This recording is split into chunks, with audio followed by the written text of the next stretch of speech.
Vado svelto, ma mi fermo di frequente in questa bolgia. Non ho tempo per capire dove andrò. Quanto è insolente, proprio sabato mattina questa pioggia. È vero o no? E sbatto i piedi in questa pozza per lavarmi di dosso la merda che la vita mi riserva, perché tanto troppo le c'hai. Guardo le nubi, spero si dilatino e lascino il tempo che scorre.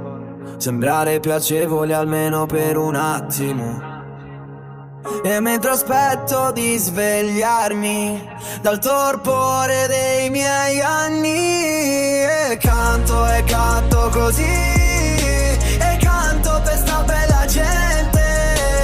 Canto per chi non ha niente, e canto perché siamo bestie, ma soprattutto canto perché spero in un mondo decente, dove ognuno è un po' un vincente, ma soprattutto canto per me. Mi anestetizzo, tiro dritto, mi son fatto spalle grosse. Chi va piano va lontano, faccio a meno delle corse. Scrivo di merda per non innalzare il livello delle aspettative, ma comunico anche peggio. Quasi non riesco a dire quello che provo, lo scambio per quello che ho dentro, quello che penso, per quello che ho detto. E spero anche oggi di prendere il volo grazie a un altro fallimento. Nella solitudine apprezzo solo chi mi riempie il petto di emozioni vere e pure, perché il resto non ha senso. Non credo nelle fate, no, non credo nel malocchio, ma credo che di crederci qualcuno ne ha bisogno.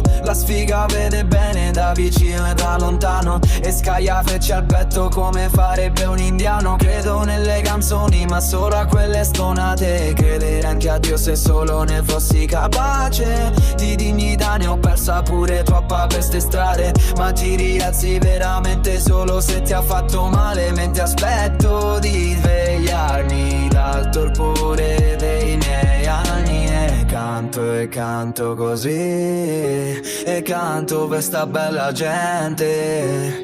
Canto per chi non ha niente, e canto perché siamo bestie, ma soprattutto canto